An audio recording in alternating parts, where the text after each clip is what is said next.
Hi, I'm Rich Warner, gravel and cyclocross racer. If you haven't been here before, welcome to my channel. And this week we are at Sherwood Pines for the first ever National Gravel Trophy race. I've been so excited about this race. I actually started training for the gravel season before the end of cross season.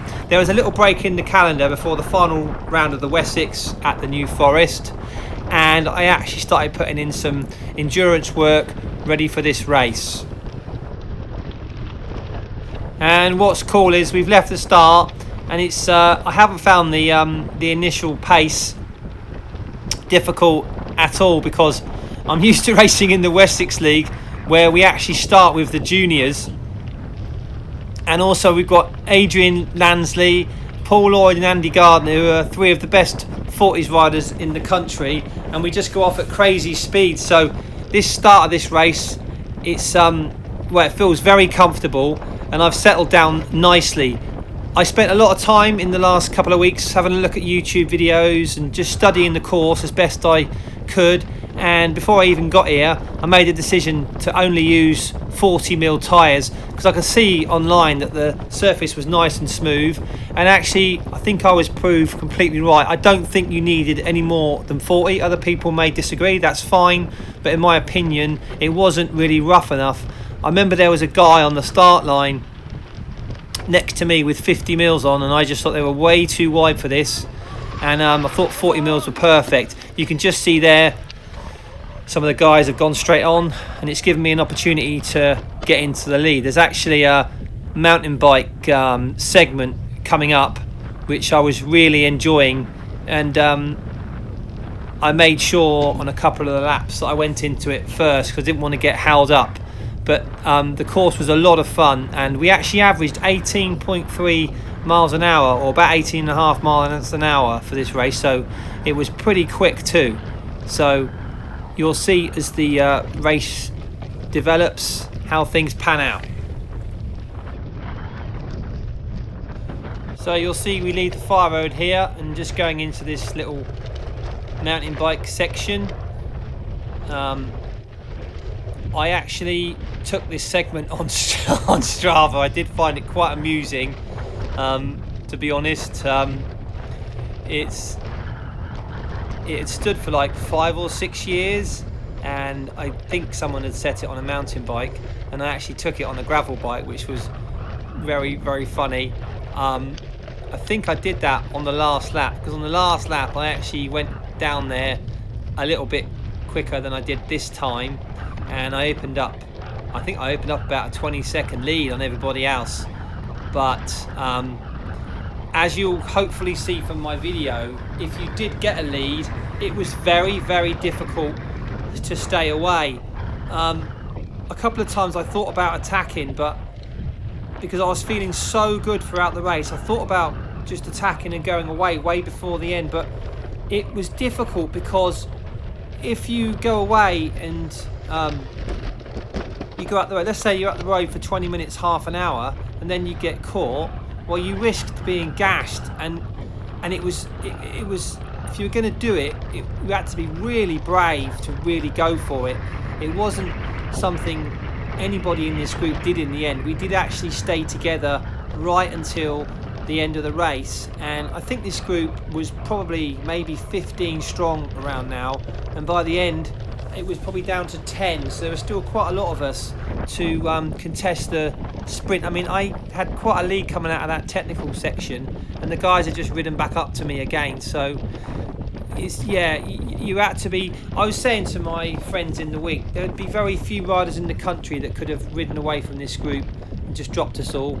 You know, people like Rob Jebb or Nick Craig, I'm sure they could have soloed off up the road and left us behind, but outside of those guys it was an incredibly difficult thing to do. So I kind of stayed in this group, and as you can see, I'm back to third now, but I've got a gaggle of riders behind me, and we're all working well together. And just coming up on my right side, that's Joe Bayfield. He lives in the Henley area. I know a little bit about Joe. He was a very good mountain bike rider and road rider back in the 90s. I haven't actually met Joe before or raced Joe before, so it was good to ride alongside him. As you can see, he's very strong. Joe does a lot of work on the front today.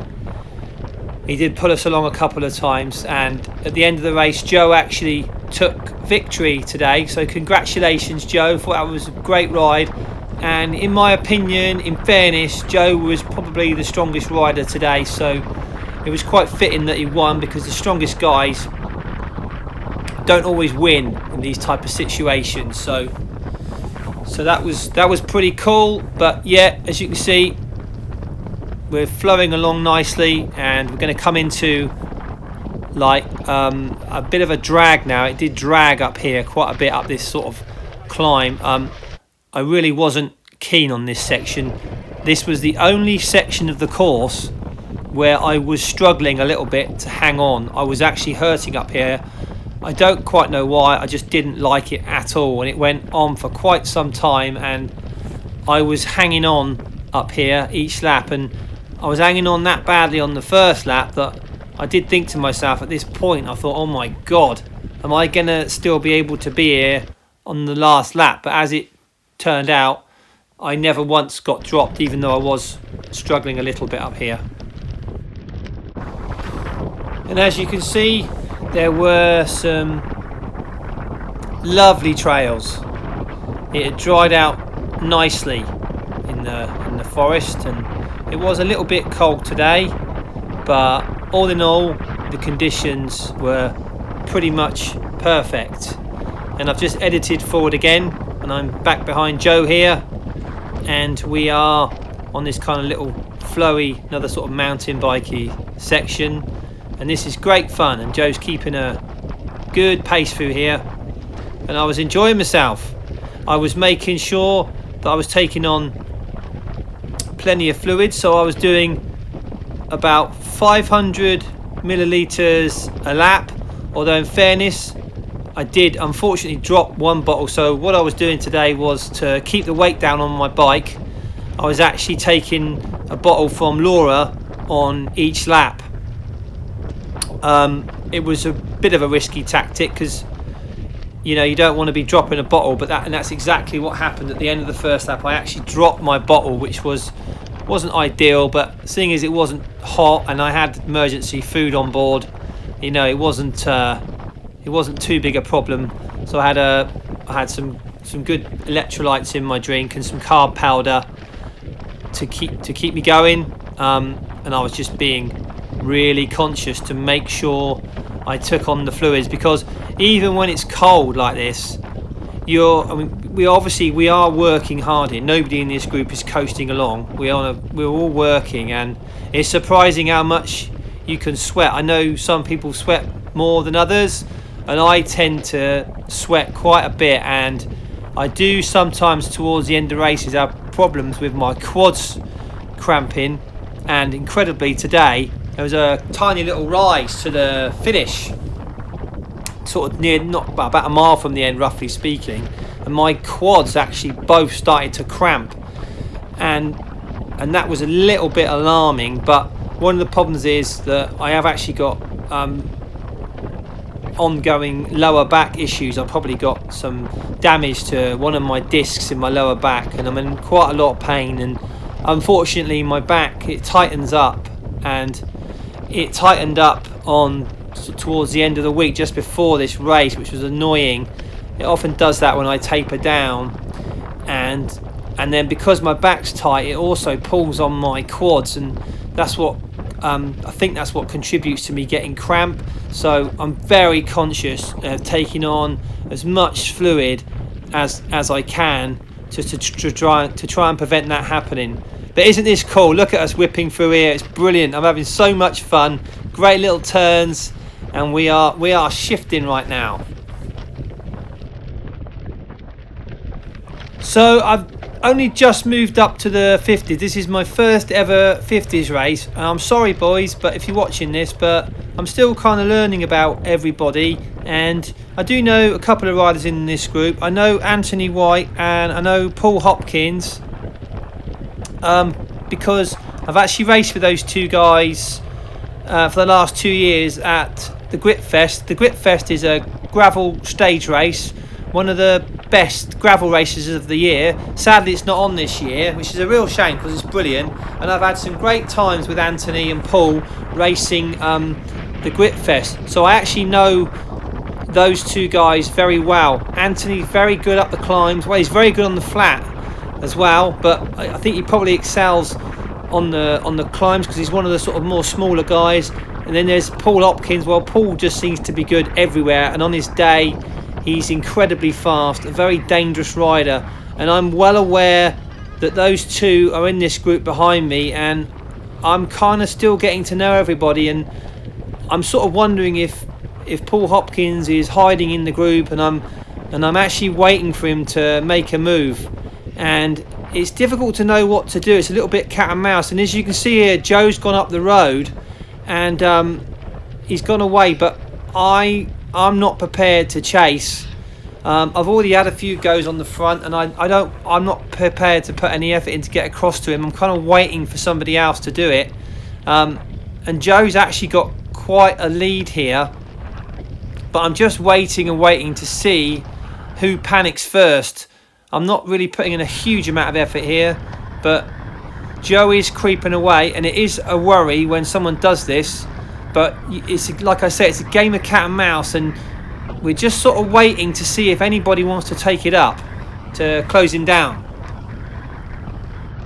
But outside of Anthony White and Paul Hopkins, there's another guy in this group called Warren Jesse, and I know he's really strong because he was 10th last year in the 50 to 55 at the Gralloch. So anyone that gets in the top 10 at a UCI World Series race, especially the Gralloch, is a complete savage. So I'm aware he's in that group behind me as well. And as you can see now, the guy in the sort of red top, he's decided to close the gap down, and I'm not panicking because it's obvious now Joe's not going to get away, and we're going to come back together again. But as I was saying earlier, unless you're absolute, complete and utter savage, you're going to have real problems trying to get away from this group. So we're coming back together, and that was quite a big effort from Joe. He's very brave. I give him a lot of credit for doing that. And yeah, we're back together again, and it's so exciting to be in here. And we're just coming down to this little tight left-hander. I really like that corner. It was great fun. But as you can see, we're still only on the first lap, and things are already heating up. The guy in front was really putting some beans in there, and the pace is already starting to creep up a little bit. And you've got to watch it because full concentration. You don't want to rub the guy's wheel in front and go down or take somebody else out by accident. So it's important to stay focused and just not let anyone get away. A gap can quickly develop, and you know, sometimes you'll suddenly find there's two guys up the road, and that's it. The race is split and they're gone. So you've got to be looking what you're doing. And as you can see, there's an ambulance going the other way. I don't quite know what happened. I hope whoever you are, you're okay. Sorry to see that. But that's Christian Bravin now taking up the front towards the end of the first lap. Well done, Christian. He finished in, I think, 10th place today. So 8th place. So that was a really good result by Christian. Well done, mate. And we're just coming round to the end of the first lap, and you will see that I go to take my bottle from Laura, but unfortunately I did drop this one. But there was no need to panic too much. I'd already taken on 500 millilitres of water, so I was okay, but it was a little bit of a concern. But we're all back together again, and this is brilliant. So this next section is pretty rapid, and no one's going anywhere for a while now. So if you look down the right now, you'll see Paul Hopkins has gone down the side of us, the Merida rider, and At this point, alarm bells are ringing in my mind because Paul's very strong, as I said earlier, and I'm kind of thinking, is this a pivotal moment in the race? Is he gonna stretch us out? Is the group gonna be whittled down to like 2 or 3? People are going to start falling away because as soon as he's gone to the front here, things have heated up, and I'm a lot further down the pack than I wanted to be, and it's that sort of mountain bike techie bit coming up, the little downhill section, and I don't like being this far back, but where Paul's made the speed so fast, it's kind of hard to move up, and I go into this mountain bike section right near the back of this group, possibly at the back actually, and I don't like it. I can see Paul disappearing in the distance and I'm stuck at the back, and there's no way that you can overtake in here, so it is a little bit of a worry. And obviously, like I said before, I've ridden with Paul and I know how incredibly powerful he is, so this is a dangerous moment in the race. It's amazing, isn't it, when I watch these videos, how fast we're going. We are really whipping through these trees with quite a pace, and it doesn't sort of feel this fast when I'm riding. When you watch back, I'm just thinking, oh my God, we are really flying through here. And if you look to the left, you can just see Paul Hopkins. He's like a dot in the distance. And I'm thinking at this point, oh my God, this is it. This is the race move, and I'm panicking. I'm thinking, oh my God, can I get back? Because Paul, obviously, he's such a fast rider, and he's on the front, and he's stretching things out. But as you can see, it did come back together, and we're on this hideous climb. I know it's not much of a climb, but I really didn't like it up here, and I think I'm approaching 170 heart rate, which is brutal. And I wasn't ever in trouble on this course in terms of getting dropped, but apart from this place here, I was on the verge of being shaken off up here. But as I've said before, in situations like this, you've got to go to a dark place. You've got to go deep. You've got to be prepared to suffer and just hang in there, because once you get over the hump of a situation like this, then it all calms down and it's okay again. But if you get dropped, if I'd have got dropped here and I was on my own, there's no way I would have got back, and I'm well aware of that. So I'm giving everything to hang on, and I'm just about going to make it, and then we're going to come back onto the fire road in a moment, and we can all have a lovely breather. And now we're back on this lovely fire road. I've managed to survive that horrible climb, if you can call it a climb. I think the climbers are probably laughing at me saying that. It's not much of a climb, but for some reason I really wasn't enjoying it up there. And that's 242. That's John Russell.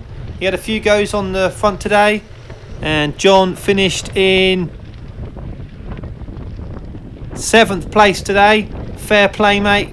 Great ride.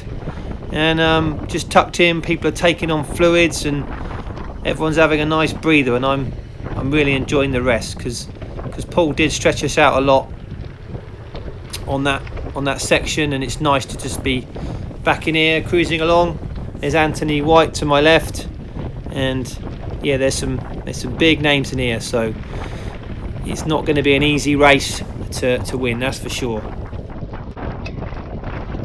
So we're coming back into one of the more mountain bikey sections. I've left it a bit late, but I've gone in front of the little pack there, and Joe Bayfield and another rider are up the track a little bit, and I'm conscious of gaps opening, so I've gone into the front of Paul Hopkins there, and just decided to close these two down.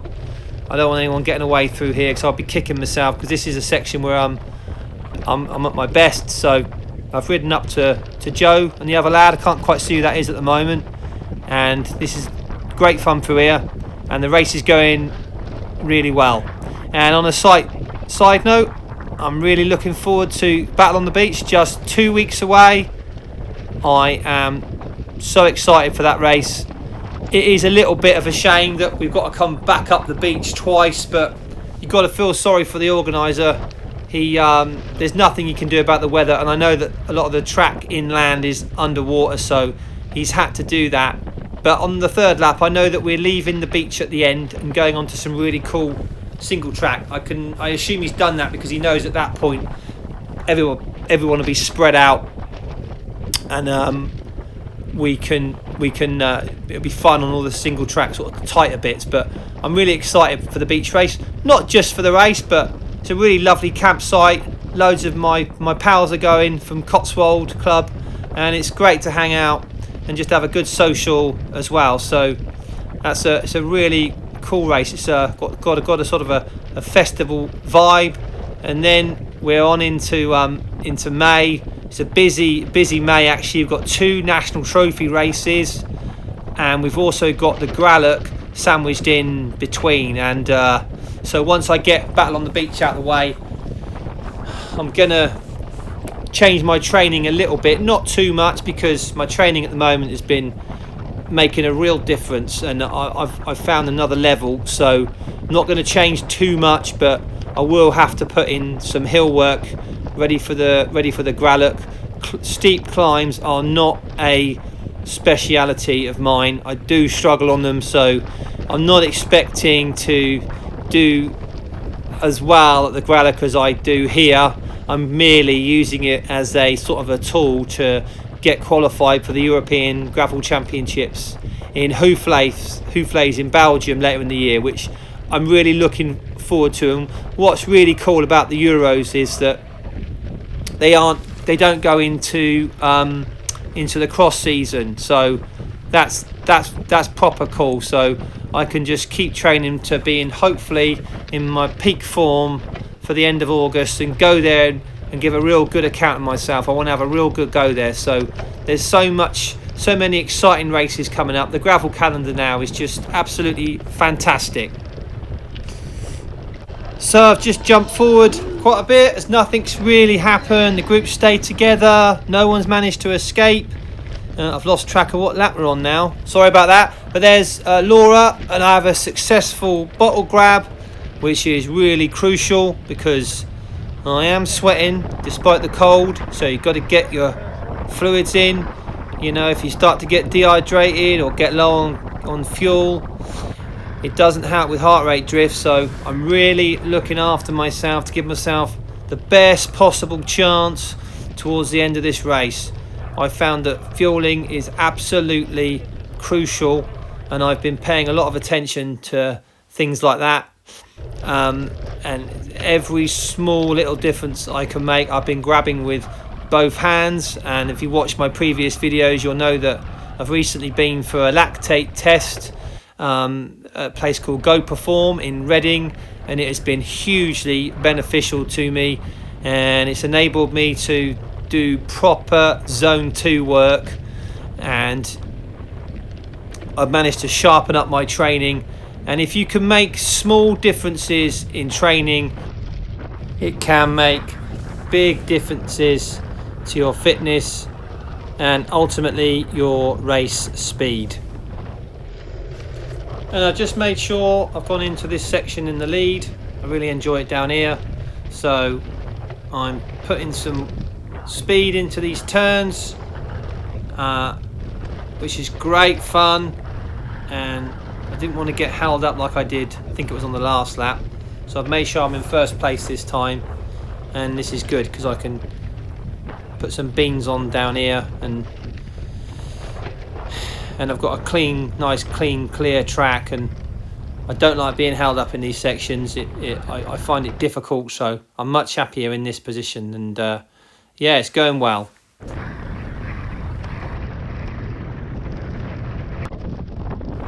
And Joe Bayfield's gone back to the front, and I can sort of tell from Joe's body language that he really wants to get away, or on his own, or take a couple of people with him, but well, that's how it looks anyway. But it's just not happening today. It's very, very difficult to get away, and as you'll see later in the video, this group was down to, I think, 10 people That's the lowest it got to, and incredibly, Paul Hopkins and got dropped maybe a mile or so from the end. Sorry if I've got that wrong, mate.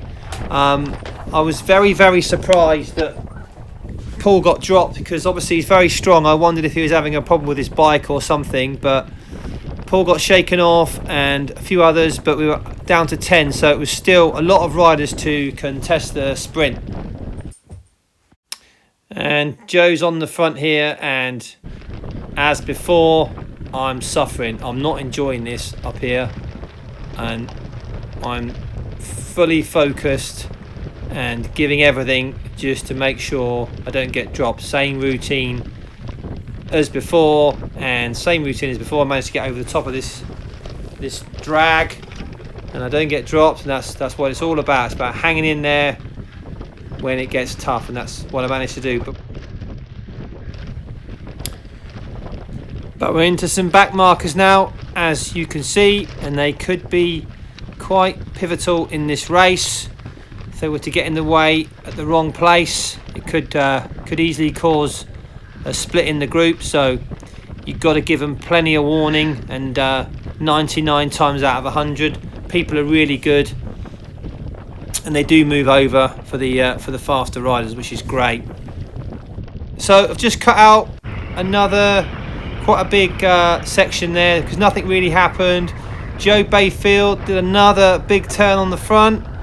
Fair play to him, and but I took over the lead, so I wanted to be in front for this section here, because this is where I'm at my best, and I'm winding my way through here and having a lot of fun in the front of the group. And all I'm thinking about now is winning this race. That is at the absolute forefront of my mind, and I'm just scheming, and I'm thinking, and I'm analysing, and I'm trying to come up with the best way that I can ultimately cross the line in first place. The problem is, of course, that probably every other rider in this group has got exactly the same mindset, which is what always makes sport so tough. There can only be one winner, but at the moment I am feeling confident that I can pull it off, and I'm really enjoying myself. But it's heating up now, and we've only got one more lap after this one. And that is Stephen Chatwin. Stephen finished in 4th place today. Great ride, mate. Well done. And I'm just going to jump forward a little bit now, because not much is happening. And that's Joe Bayfield. He's just had another turn on the front. And now I'm going to the front, and I'm going to jump forward a little bit because nothing much happens on this lap. So I'm going to take us through to the final lap. So we're just coming through for the final lap, and I'm going to take my final bottle from Laura. It was a great change, no mistakes this time, and I really wanted it as well. And I'm going to jump again, but you'll just see that Anthony White and Stephen Chatwin, they go into the front here to have a little lead out for a while, which is nice. But this bit's lovely. It rolls really quick here, and it's all nice and easy. A little bit of a downhill. I'm going to jump forward. So I took the lead again on this section because I wanted to be first into the sort of downhill mountain bike segment, and this was the lap I actually took the segment on Strava. I did push it quite hard down here, and I opened up quite a gap, and I came out of the bottom with a fair old lead. And it did go through my mind to have a go and stay away, but I did bottle it because I just thought, oh, it's going to be very difficult to hold off sort of 8-9 riders behind me. And yeah, I sort of sat up and just waiting for them to catch me again. But I could have quite a nice breather down here and just try and get my breath back a bit, just try and calm down a little bit. But as I said earlier, it was always going to be incredibly difficult to escape on your own here unless you are an absolute animal. You're not going to get away from a group of 9 other guys. Incredibly difficult thing to do. So I'm really enjoying myself. This is great fun.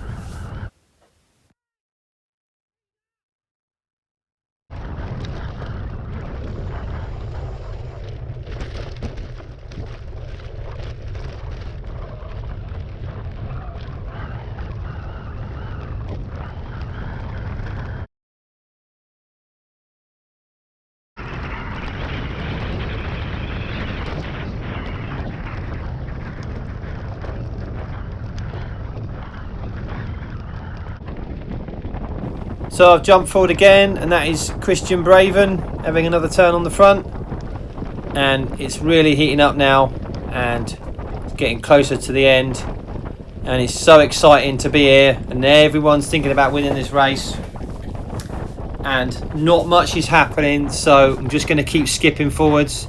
But again, I've just made sure I'm in front going into this sort of more mountain bike techie section, because I don't want to be held up. I want to have a nice clear track and I can use my skills here and have a bit of a breather, which is nice.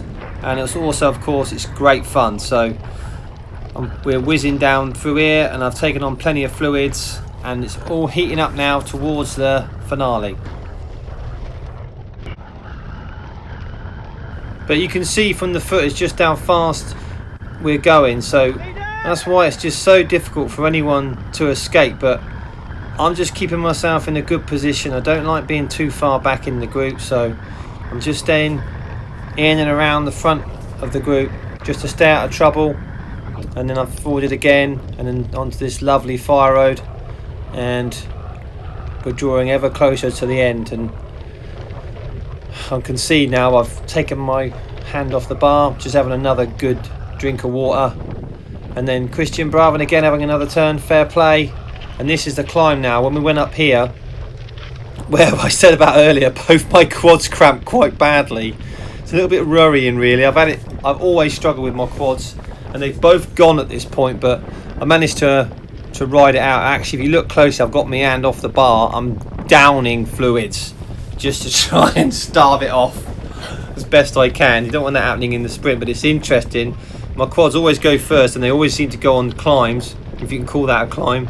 But now we're on the final stretch to the end, and I've got myself in a good position here. I don't want to be at the front, just want to be getting some drag, and I'm in a good position, and I'm feeling so strong, and I don't really want to wait for the sprint, because I'm aware there's two guys in this group. They're absolutely massive, and I know it's going to be very difficult to win the race with those two, because they're clearly going to be very powerful. So I actually decided to jump everybody, and I've gone first, and you can see by the way the bars are moving that I'm putting in a big effort here. I'm having a real go. I'm not sure if I've caught people by surprise or not, but I decided to take this left hand line. There is a line there on the right across the dirt. The reason I didn't take it is pretty much irrelevant. At the end of the day, I wouldn't have beaten Joe anyway. I know Joe cut across there, but I wouldn't have beaten him anyway, and I wouldn't have beaten the guy in second either. But sadly I lost a couple more places. I did go too early, but I took a gamble and thought maybe I could win, and you know, why not? I'm not going to beat myself up about it. That's racing, and I've come home for a fantastic fifth, and I'm absolutely buzzing with that. I'm really pleased, and you can see here I've got a front shot of the two coming across the line, and you can just see how tight it was. Look at that group, quality riders in there. I'm really proud of myself today to have finished with these guys. Some big names in there. It's a great achievement, and thanks to the organisers, it's been a fantastic start to the season. What a brilliant race. I've enjoyed every minute of it. I've enjoyed the whole weekend. Lovely campsite. I know they had problems with the commentary, something broke with the commentary, but it's just one of them things. But overall the event was brilliant, and I can't wait for the next round, and I hope you enjoyed the video, and I will very much look forward to seeing you all there. Thanks for watching. Yeah. Well done, mate. Well done, you were riding brilliantly. Oh, it's not cool for me that, nowhere to go on the climbs, you know. I know, that's why. And the two little kind of drags are too far out. That's why you couldn't drop it.